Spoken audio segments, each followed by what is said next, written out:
CM Dhami का पंजाब दौरा। आज पंजाब में बीजेपी प्रत्याशी परनीत कौर के पक्ष में करेंगे चुनाव प्रचार, जनसभा को करेंगे संबोधित।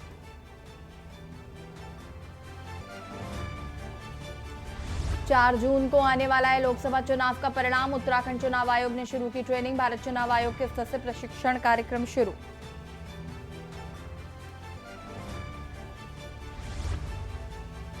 जून में चारधाम यात्रा के लिए ऑनलाइन पंजीकरण फुल। चार धामों में क्षमता से अधिक भीड़ बढ़ने पर प्रदेश सरकार ने ऑफलाइन पंजीकरण पर लगाई रोक। चारधाम यात्रा में रील बनाने पर होगी सख्त कार्रवाई। नशा कर हुड़दंग मचाने वाले 59 लोगों के खिलाफ कार्रवाई। 30,000 रुपए का होगा जुर्माना। सरकार से मिली मदद तो मिला रोजगार। महिला स्वयं सहायता समूह ने खड़ा किया रोजगार। महिलाएं आत्मनिर्भर बनकर परिवार की आर्थिकी कर रही मजबूत। नौतपा में तपेगी देवभूमि। सप्ताह भर राहत की होगी उम्मीद कम। 40 के पार पहुंच सकता है पारा। आप देख रहे हैं के न्यूज, खबरों का सारथी। नमस्कार, खबर उत्तराखंड में आप सभी का स्वागत है। बाहु आपके साथ यशी शुक्ला। उत्तरकाशी से खबर आपको बता देते हैं, जहां पर जानकी चट्टी में यात्रा व्यवसाय से जुड़े लोगों का विरोध। स्थानीय प्रतिनिधियों के साथ किया धरना प्रदर्शन। यमुनोत्री धाम से धारा 144 हटाने की मांग की। प्रशासन के खिलाफ नारेबाजी की। स्थानीय प्रतिनिधियों के साथ किया धरना प्रदर्शन।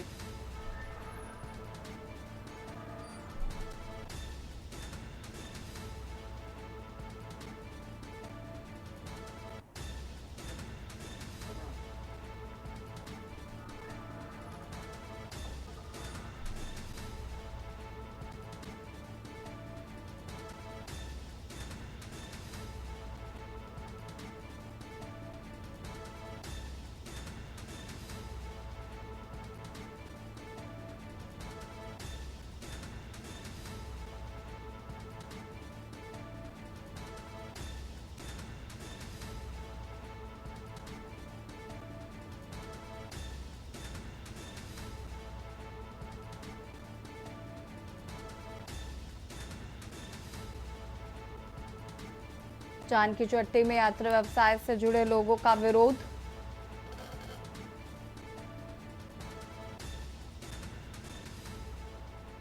यमुनोत्री धाम से धारा 144 हटाने की मांग।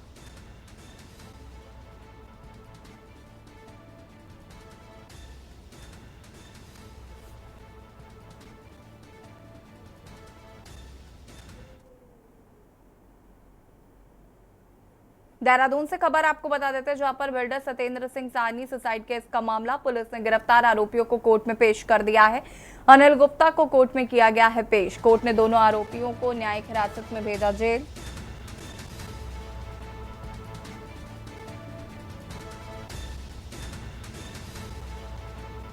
कोर्ट ने दोनों आरोपियों को न्यायिक हिरासत में भेजा है जेल। दोनों आरोपियों की बेल पर सोमवार को होगी सुनवाई।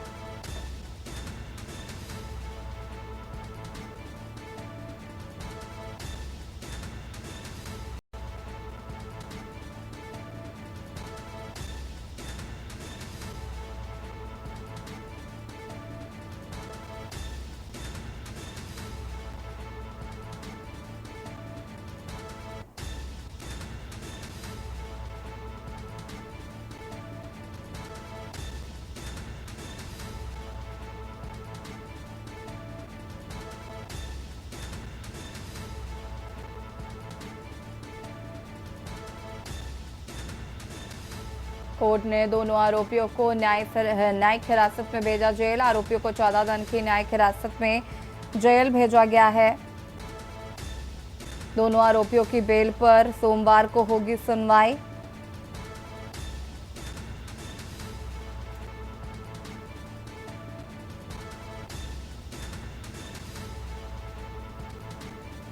अजय गुप्ता और अनिल गुप्ता को कोर्ट में किया गया पेश।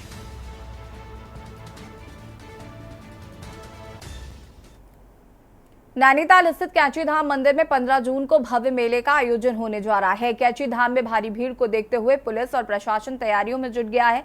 एसएसपी नैनीताल प्रहाद मीना ने बताया कि श्रद्धालुओं को शटल से कैची धाम के लिए भेजा जाएगा। 15 जून को होने वाले मेले से पहले पुलिस और प्रशासन तैयारियों में जुट गया है। इस वर्ष भारी भीड़ देखते हुए बवाली और नैनी बैंड बाईपास पार्किंग की उचित व्यवस्था की जाएगी। इसके साथ ही श्रद्धालुओं के लिए बड़ी संख्या में शटल सेवा भी चलाई जाएगी। एसएसपी ने बताया कि भारी भीड़ को देखते हुए चप्पे चप्पे पर पुलिस की तैनाती रहेगी, जिससे ट्रैफिक नियंत्रण में और धाम में आने वाले भक्तों को दिक्कतों का सामना न करना पड़े।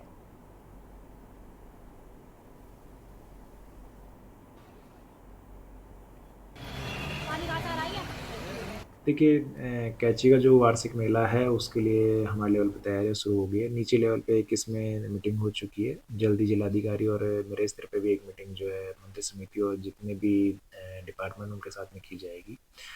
और जिस तरीके का चार धाम में और पूरे उत्तराखंड में फ्लो हो रहा है, हम ये एक्सपेक्ट कर रहे हैं कि इस बार जो भीड़ है वो काफ़ी संख्या में होगी, तो उसी के हिसाब से हम लोग तैयारियां कर रहे हैं।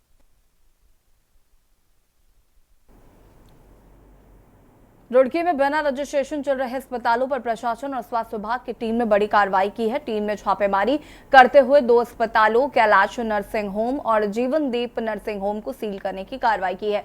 इसके साथ ही 4 अन्य अस्पताल, माही अस्पताल, जच्चा बच्चा अस्पताल, डायमंड अस्पताल और अभी नर्सिंग होम पर 50-50 हजार रुपए की कार्रवाई की गई है।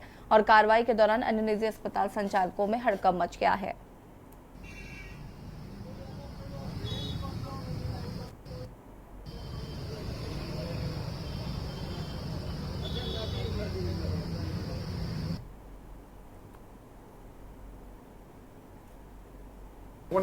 नर्सिंग होमों पे मेरे और प्रशासन के द्वारा छापा मारा गया था। हमें सीएमओ के द्वारा आदेश दिया गया था कि आप रुड़की नगरीय क्षेत्र में जो भी नर्सिंग होम चल रहे हैं उन पर आप जाके छापे मारिए और देखिए वहाँ पे सुविधाएं प्रॉपर हैं या नहीं है। जिसके क्रम में हम लोगों ने कल 6 नर्सिंग होम में छापा मारा था और उनको बुलाया था कि आज सुबह तक अपने सारे डॉक्यूमेंट लेकर डॉक्टर के सर्टिफिकेट और डॉक्टर्स की पूरा दिखाएँ कौन है कोई नहीं है। तो जिनमें से केवल एक डॉक्टर ने आके सुबह अपने कागज़ दिखाए थे, बाकी में से कोई नहीं आया था। तो आज दोबारा फिर प्रशासन ने और हमारी टीम ने छापा मारा है, जिसके अंदर एक कैलाश हॉस्पिटल को और एक जीवनदीप हॉस्पिटल को 2 को सीलबंद प्रशासन के द्वारा कर दिया गया है। और बाकी 4 और नर्सिंग होमों के ऊपर सीएमओ के द्वारा 50-50 हज़ार की पेनल्टी ठोकी गई है।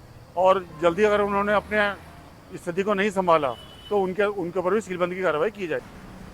ये सीएमएस रुड़की और क्या नाम है जो जॉइंट मजिस्ट्रेट साहब के द्वारा निर्देश दिए गए थे कि कुछ शिकायतें प्राप्त हो रही थी कि जिसमें अवैध रूप से ये नर्सिंग हॉस्पिटल करे गए हैं। यहाँ पे कल भी छापेमारी की कार्रवाई सीएमएस साहब के द्वारा की गई थी, जिसमें उनके द्वारा कागज देखे गए थे कि क्या डॉक्टर प्रशिक्षित हैं अथवा नहीं। उनके द्वारा पाया गया है कि कोई भी डॉक्टर जिनके पास प्रशिक्षित डिग्री ना तो अभी ऐसी इन्होंने पाई है। और यहाँ पे सिजेरियन डिलीवरी कर रही हैं, जो कि सुविधाएं आप खुद देख सकते हैं। सिजेरियन डिलीवरी करने लायक इतना ही प्रशिक्षित स्टाफ है, जिसके एवज में सीएमएस द्वारा रुड़की द्वारा कार्रवाई की गई। पुलिस कार्यालय देहरादून स्थित सभागार में एसएसपी देहरादून अजय सिंह ने नगर निगम एवं प्रशासनिक अधिकारियों के साथ गोष्ठी की। इस दौरान देहरादून शहर में अवैध अतिक्रमण के विरुद्ध कोर्ट की ओर से जारी किए गए आदेशों के अनुपालन में अवैध ध्वस्तीकरण के चलाए जाने वाले अभियान पर चर्चा की गई है। इस दौरान भारी पुलिस बल की मौजूदगी में ध्वस्तीकरण की कार्रवाई किए जाने का फैसला लिया गया है।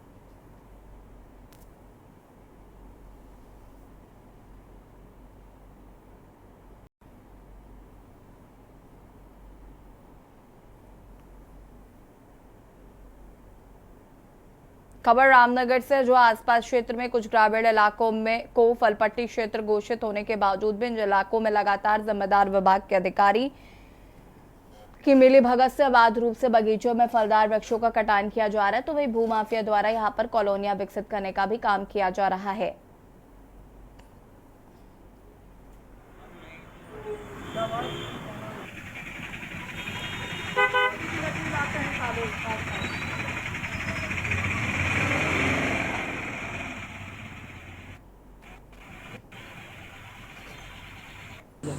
कल हमारी टीम इनके पीछे लगी हुई थी।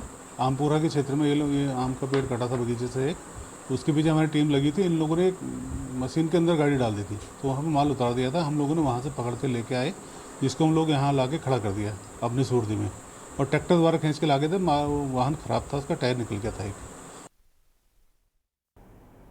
खबर रामनगर से, जो गर्जिया मंदिर के झूला पुल के समीप कुछ दिन पूर्व लखनऊ के युवक की नहाने के दौरान नदी में डूबकर मौत हो गई थी, जिसके बाद एसडीएम राहुल शाह ने झूला पुल नदी एवं कोसी बैराज क्षेत्र में नदी में प्रवेश करने वाले लोगों के खिलाफ कार्रवाई को लेकर वन विभाग और पुलिस को निर्देश जारी किए थे, लेकिन एसडीएम भी लगातार इन दोनों क्षेत्रों में भारी संख्या में लोग प्रवेश कर रहे हैं। इस मामले में घटनाओं को रोकने के लिए रामनगर वन प्रभाग की कोसी रेंज वन दरोगा वीरेंद्र प्रसाद पांडे ने वन कर्मियों द्वारा इन क्षेत्रों में अभियान चलाते हुए नदी में मौजूद कई लोगों को बाहर निकालते हुए भविष्य में न आने की हिदायत दी है।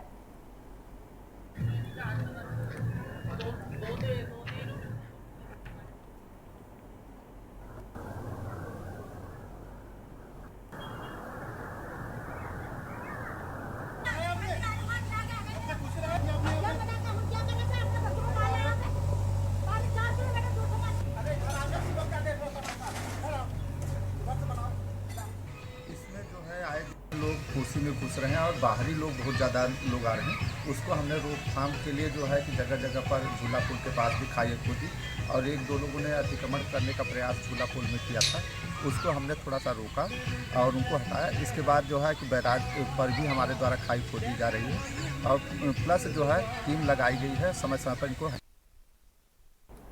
उत्तराखंड पुलिस चारों धामों को गरिमा को ठेस पहुंचाने वाले विरुद्ध सख्त कार्रवाई कर रही है। आईजी गढ़वाल करण सिंह नगन्याल ने बताया कि चारों धामों के मंदिर परिसर में 30 मीटर के दायरे में मोबाइल फोन से रील बनाने पर पुलिस कार्रवाई कर रही है। इसके अलावा मंदिर के आसपास नशा करने वालों के विरुद्ध भी कार्रवाई की जा रही है।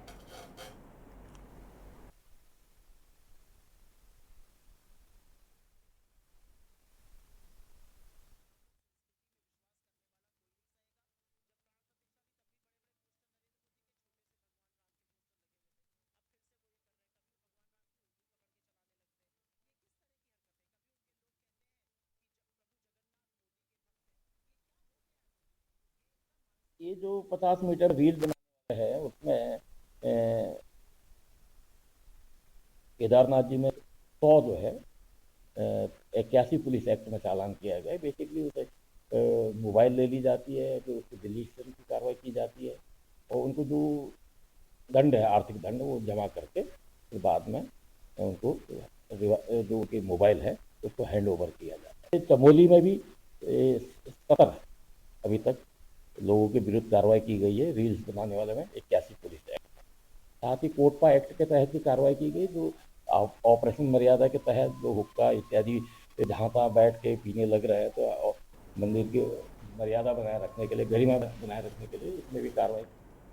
पौड़ी गढ़वाल ऐतिहासिक खेरालिंग कौथी के मौके पर आयोजित क्रिकेट प्रतियोगिता का शुभारंभ ग्राम सभा सागुंडा में पवेथा खेल मैदान में क्षेत्रीय विधायक राजकुमार पुरी द्वारा किया गया। उद्घाटन मैच के सकनौली ने होजई को हराया। लीग आधार पर आयोजित हो रही क्रिकेट खेल प्रतियोगिता में अभी तक 16 ग्राम सभाओं ने एंट्री की है।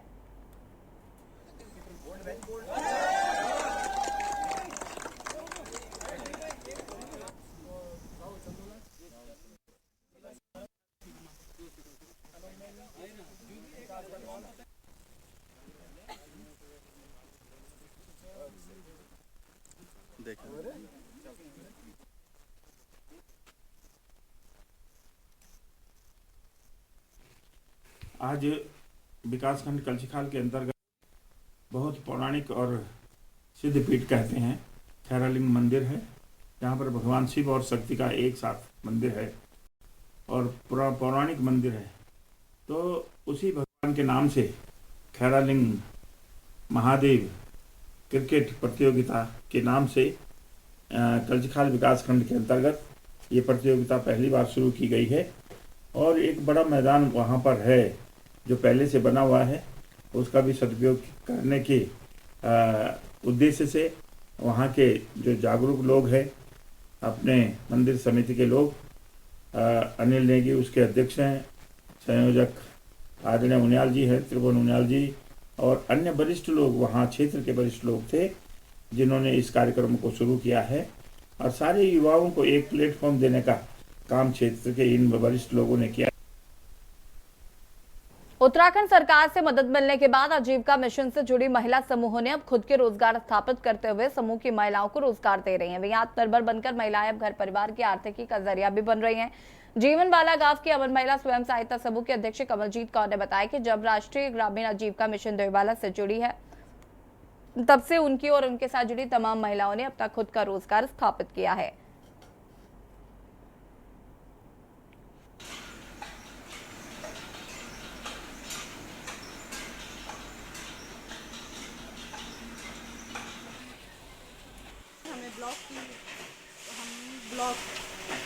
भी हमें CIF और CCL की मदद कराई गई है। समूह से जुड़ के हमने अपनी आर्थिक स्थिति को मजबूत करा है। हम आगे भी मतलब चाहते हैं कि सभी इससे जुड़े और इन चीज़ों का फ़ायदा लें। तो अर्निंग भी कर रहे हैं आप लोग, फ़ायदा हो रहा है? हाँ जी सर, फ़ायदा हो रहा है। कितने लोग हैं जो आप जुड़े हैं इसमें? हम लोग कितने इसमें 10-15 इस काम में जुड़े हुए हैं। हमारा दोना पत्तल का काम है और हमारा मस्टर्ड ऑयल का भी है। मेरे ब्लॉक का नाम रहीवाला है और सर मैं 2016 से समूह से जुड़ी। समूह से जुड़ने के बाद हमें कहा गया कि आप लोग कुछ ना कुछ रोज़गार करें। इसमें देखे मैं घर में रखे हुए तो कुछ काम नहीं होता, तो मैंने कहा कुछ छोटा मोटा काम किया जाए। तो मैंने एक छोटा सा काम शुरू करा था। पहले 2 मशीन लाई थी मैं दोना पत्थर की। तो पहले शुरुआत में तो हर काम शून्य होता है, लेकिन धीरे धीरे हम उसे करते जाते तो हमें कैसा है। तो सर मैंने कोरोना काल के टाइम पे बंद करने की सोची, लेकिन फिर कहा कि खाली बैठे भी हम क्या करेंगे, कुछ भी ना कहीं आना होता था ना कहीं जाना होता था। तो सर मैंने इस काम को रेगुलर चलाया और आज मैं 8-9 मशीनें प्रॉपर अपने पास कर ली मैंने और काम भी मैंने अच्छा जोड़ लिया है। चारधाम यात्रा 10 मई से शुरू हो चुकी है, तो वहीं आने वाले समय में मानसून के बीच चारधाम यात्रा मार्गों में होने वाली खराबी के लिए लोक निर्माण विभाग ने कमर कस ली है। इस बात को लेकर लोक निर्माण विभाग के सचिव डॉक्टर पंकज कुमार पांडे ने कहा कि जिन जगहों पर बारिश की वजह से लैंडस्लाइड या रोड ब्लॉक की स्थिति हो सकती है, वहां पर जेसीबी मशीनों को रखने की तैयारी है। साथ ही उन्होंने कहा कि हाईवे से हटकर वैकल्पिक मार्गों को भी हमने चुस्त दुरुस्त किया है, ताकि जरूरत पड़ने पर यातायात को उन जगहों से संचालित किया जा सके।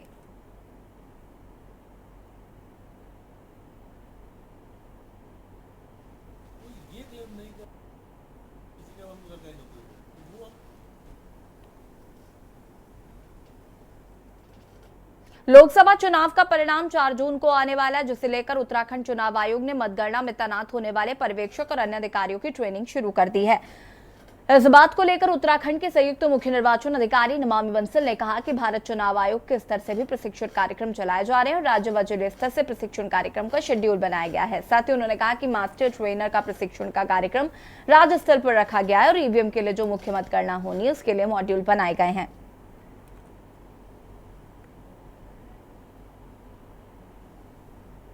सभी जानते हैं कि 4 जून को नतीजे आने वाले हैं और इसके लिए मतगणना संबंधी सभी तैयारियां कराई जा रही हैं। इसमें विस्तृत प्रशिक्षण कार्यक्रम चल रहे हैं, न सिर्फ पर्यवेक्षकों के लिए बल्कि जो ECI के लेवल पर ऑर्गेनाइज किया जाता है, उसके अलावा यहाँ राज्य स्तर पर और ज़िला स्तर पर भी प्रशिक्षण कार्यक्रम का शेड्यूल बनाया गया है। जो हमारे मास्टर लेवल ट्रेनर्स हैं उनकी आज हम प्रशिक्षण कार्यक्रम यहाँ राज्य स्तर पर रख रहे हैं और उसके साथ ही साथ माननीय चुनाव आयोग द्वारा भी लगातार ARO लेवल पर, RO लेवल पर, DEO लेवल पर सभी स्तर पर विस्तृत प्रशिक्षण कार्यक्रम किया जा रहा है और इसमें अलग अलग ट्रेनिंग अलग अलग एस्पेक्ट्स के लिए दी जा रही है, जैसे कि ETPBS काउंटिंग को लेकर के पृथक से मॉड्यूल्स तैयार किए गए हैं और जो मेन काउंटिंग होगी EVM की उसके लिए भी अलग से मॉड्यूल्स तैयार किए गए हैं।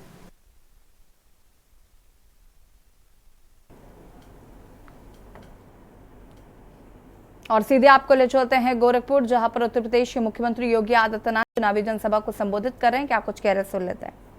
घुस गई है कांग्रेस और समाजवादी पार्टी के अंदर, हमें इसको फिर से जीवित नहीं होने देना है और इसीलिए मैं आपको गोरखपुर का अपना पहचान है।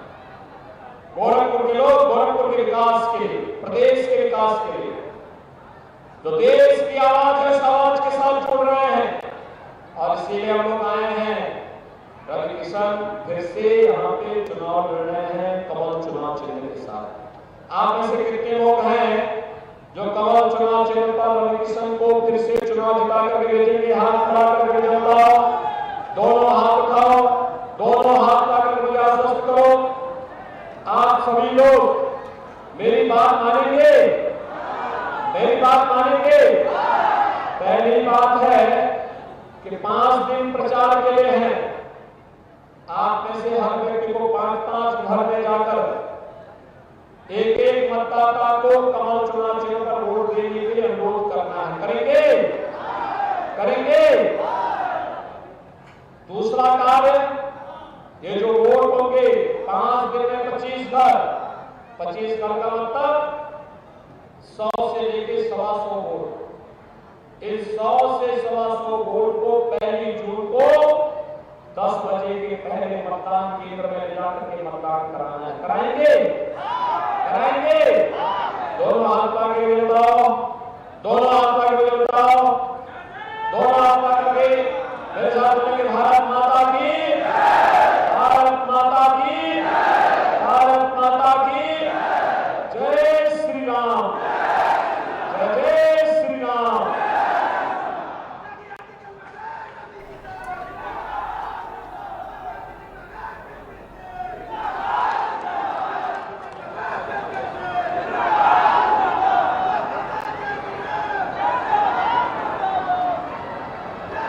उत्तराखंड में हरिद्वार के जिला जेल में बनी इस बेकरी को यहां के कैदी चला रहे हैं। जेल सुपरिटेंडेंट के मुताबिक फिलहाल इस बेकरी में उन उत्पादों को बनाया जा रहा है जिन्हें यहां के कैदी इस्तेमाल करते हैं। देखिए रिपोर्ट। उत्तराखंड में हरिद्वार की जिला जेल में बनी इस बेकरी को यहां के कैदी चला रहे हैं। जेल सुपरिटेंडेंट के मुताबिक फिलहाल इस बेकरी में उन उत्पादों को बनाया जा रहा है जिन्हें यहां के कैदी इस्तेमाल करते हैं। ये पहली नवरात्रि के दिन जो है हमारे द्वारा जिला कारागार हरिद्वार में बेकरी की जो है शुरुआत की गई है और अभी जितना भी आइटम यहाँ बन रहा है उसको जो है हम हमारे बंदीगण ही यूज कर रहे हैं और हम लोग अभी वर्तमान में बंद बना रहे हैं और रस बना रहे हैं और बिस्किट बना रहे हैं और सेल्फ कंजम्पशन के लिए भी जो है अभी उत्पादन किया जा रहा है। ट्रेनिंग ले चुके 4 कैदियों को जेल अधिकारियों ने इस बेकरी में तैनात किया है। हमने अपने बिस्कुट का कार्य शुरू किया था जो जेल कारागार में बटे है बंदियों के लिए सभी के, और फिर हमने बंद का कार्य भी शुरू किया और रस भी बनाए हैं सर। कैसी रिक्वायरमेंट आ रही है सर? हमारे जो वो जिला कार्य में बंदीजन हैं सभी अभी तक कोई शिकायत का मौका ऐसा मिला नहीं है सर। आगे क्या प्लानिंग है बनाने की? आगे सर जैसे महोदय का आदेश आएगा, जैसे कि इनके पास डिमांड आएगी सर, ऐसे ही हम आगे का कार्य करेंगे। यहाँ बनाए जा रहे उत्पादों को प्रशासन जेल से बाहर बेचने की योजना पर काम कर रहा है। इससे कैदियों की अतिरिक्त कमाई होगी जो रिहा होने के बाद उनके काम आएगी। उत्तराखंड में निकाय चुनाव की तैयारियों के बीच राज्य में अतिक्रमण के मुद्दे पर सियासत शुरू हो गई है। एनजीटी के आदेश के बाद देहरादून नगर निगम और एमडीडीए ने रिस्पना किनारे बनी बस्तियों में सरकारी भूमि पर चिन्हित करीब 500 मकानों को नोटिस देने की प्रक्रिया पूरी की। इस बीच में जिन लोगों के नाम शामिल हैं उनको 1 हफ्ते के भीतर खुद मकान दहाना होगा। देखिए रिपोर्ट।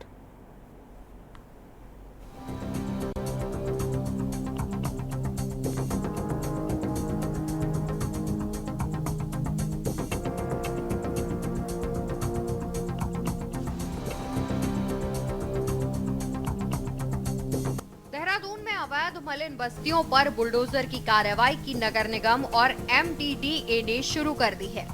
दून की 27 मलिन बस्तियों पर जल्द बुलडोजर चलेगा। नगर निगम की ओर से कार्रवाई के लिए प्रशासन से पुलिस बल की मांग की गई है। आपको बता दें कि एनजीटी के आदेश पर नगर निगम ने रिस्पना नदी किनारे मार्च 2016 के बाद हुए अतिक्रमण को चिन्हित किया था। सर्वे में 27 मलिन बस्तियों में 525 अतिक्रमण चिन्हित किए गए। नगर आयुक्त गौरव कुमार ने बताया कि पुलिस फोर्स के लिए जिला प्रशासन और पुलिस को पत्र लिखा गया है। लोगों को साक्ष्य उपलब्ध करवाने का पूरा मौका भी दिया जा रहा है। बस यही है, हमें जगह मिल जाए, दिहाड़ी मजदूरी कर रहे हैं, कहाँ जाएंगे बड़े बच्चों को लेकर। यही है, मतलब बस सबसे बड़ी खुशी यही है, अगर हटाएंगे तो हमें यहाँ से। कितने साल आप लोगों को यहाँ हो गए और क्या काम करते हैं? यही 20-25 साल दिहाड़ी मजदूरी करते हैं सर। 20-25 साल यहाँ पे। कभी कोई आया है आपको इस बारे में? नहीं आया सर, हमारे पास कोई नहीं है। तो सुना कैसे आपने? बस यही इधर उधर से सुनते थे भी हटाएंगे बस्ती हटाएंगे। अतिक्रमण हटाने का आदेश दिया गया। इसके क्रम में हमारे द्वारा एक टास्क फोर्स बनाई गई थी। उनके द्वारा 11 मार्च 2016 के उपरांत हुए अतिक्रमणों को चिन्हित किया गया, जो अलग अलग विभागों के थे, कुछ नगर निगम के थे, कुछ एमडीडीए के थे और कुछ नगर पालिका। हमारे उसमें 89 अतिक्रमण थे, जिसमें लोगों को नोटिस जारी किया गया 89 को। कुछ लोगों के द्वारा अपने साक्षी दिए गए, जिनके द्वारा यह बताया गया कि उनके जो निर्माण है वो 11 मार्च 16 से पूर्व के हैं। उन साक्ष्यों का परीक्षण पुनः एक कमेटी के माध्यम से कराया गया, तो करीब 15 साक्ष्य उसमें उचित पाए गए हैं अभी तक जो प्राप्त हुए हैं उसमें। आपको बता दें कि एनजीटी ने 30 जून तक हर हाल में अतिक्रमण हटाने के निर्देश दिए हैं। इसी के चलते निगम ने तैयारी शुरू कर दी है। यदि एनजीटी के आदेशों का पालन हुआ तो हजारों लोग एक झटके में बेघर होंगे। वहीं अब इस मामले में राज्य में सियासत गर्मा गई है। कांग्रेस ने सरकार से मलिन बस्तियों के नियमितीकरण की मांग की है। कांग्रेस का कहना है कि यदि सरकार मलिन बस्तियों पर कार्रवाई कर रही है तो फिर इनके रहने की भी व्यवस्था करे। देखिए, भारतीय जनता पार्टी किसी भी मलिन बस्ती को तोड़ने की योजना नहीं बना रही है, न ही भारतीय जनता पार्टी की सरकार की कोई ऐसी मंशा है। और भारतीय जनता पार्टी हमेशा समाज के अंतिम छोर पर बैठे व्यक्ति के चेहरे पे कैसे मुस्कान हो, उनके हितों के लिए क्या क्या हो सकता है, उनकी अच्छाई के लिए क्या क्या हो सकता है, उसके लिए भारतीय जनता पार्टी की सरकार कार्य करेगी। लेकिन एनजीटी के आदेश जो हुए हैं उसको लेकर सरकार उसको गंभीरतापूर्वक ले रही है और उसके जो आदेश एनजीटी के जो आदेश हैं उसका गंभीरतापूर्वक से अध्ययन किया जा रहा है और गरीब आदमी को किसी भी प्रकार का कोई नुकसान न हो, इसके लिए भी सरकार पूरी तरह से तैयार है। बस्तियों का नियमितीकरण करना है या उनको जो है हटाना है, इस मामले में भाजपा की कोई नीति है ही नहीं। आप देखिए ना, भाजपा जो है एक और तो बस्तियों को बचाने के लिए अध्यादेश लेके आई, फिर से जो है एक और अध्यादेश की बात हो रही है, दूसरी ओर जो है आप बस्तियों को नोटिस दे रहे हैं, क्योंकि निकायों के चुनाव भाजपा ने सिर पे देखे थे, इसीलिए जो है बस्तियों में डर का माहौल बनाने के लिए नोटिस भेजे गए थे। और जिन नोटिसों की तारीखी 15 तारीख तक थी, अब वो तो जो है आगे निकल गई है। तो कहीं ना कहीं जो है ये वोट बैंक की और दबाव की राजनीति, और ये बस्ती के लोग भी जानते हैं, जनता भी समझती है। अब जो है बस्तियों को अगर आप उजाड़ना चाहते हैं तो उनको कहाँ विस्थापित करेंगे, उनके पुनर्वास की क्या योजना सरकार के पास है, इस बारे में तो न मंत्री बोल रहे हैं न मुख्यमंत्री बोल रहे हैं, कोई भी नहीं बोल रहा है। तो इतना कंफ्यूजन भाजपा में है। देखिए, ये जो एनजीटी का जो निर्णय आया है उस निर्णय के तहत ही ये जो बस्तियां हैं, मलिन बस्तियां जो बसी हुई, अवैध मलिन बस्तियां हैं जो बसी हुई है, और उसमें भी एक मार्क किया हुआ है कि 2016 के बाद की बसी हुई बस्तियां हैं, उनसे संबंधित नगर निगम और एमडीडीए दोनों मिलकर कार्रवाई करना चाहते हैं। उत्तराखंड क्रांति दल का कहना है कि देखिए इस परिस्थिति में उन लोगों को क्यों लाया गया, कौन राजनीतिक दल है जिनके शय पर उन मलिन बस्तियों को बसाया गया, सर्वप्रथम उनकी जांच होनी चाहिए। कौन लोग हैं उनसे पूछना चाहिए, किन इशारे पे, कौन वो सफेद पोस्ट लोग हैं जिनके इशारे पे इतनी मलिन बस्तियों को यहाँ पर बसाया गया, उनके साथ धोखा किया गया। आज इसकी स्थिति देखिए मलिन बस्तियों की कि 8 साल बाद 2016 का अगर मान लें 8-9 साल उनके जीवन की गाढ़ी कमाई से उन्होंने थोड़ा बहुत अपना घर भी बनाया होगा, भले ही वो घर जो है अतिक्रमण के उसमें जद में आ गया। कुल मिलाकर उत्तराखंड में निकाय चुनाव पर जारी सियासत के बीच राज्य में मलिन बस्तियों के मुद्दे पर सियासत गर्मा गई है। विपक्ष जहां सरकार से मलिन बस्तियों के नियमितीकरण के साथ ही मलिन बस्तियों के खिलाफ कार्रवाई न करने की मांग कर रहा है, तो वहीं दूसरी तरफ एमडीडीए और नगर निगम ने 525 मलिन बस्तियों के खिलाफ कार्रवाई की तैयारी शुरू कर दी है। सवाल यह है कि क्या सरकार मलिन बस्ती वासियों को राहत देगी या फिर ध्वस्तीकरण की कार्रवाई करेगी। Uttarakhand desk report. और बुलेटिन में फिलहाल इतना ही। देखते रहिए के न्यूज़ इंडिया।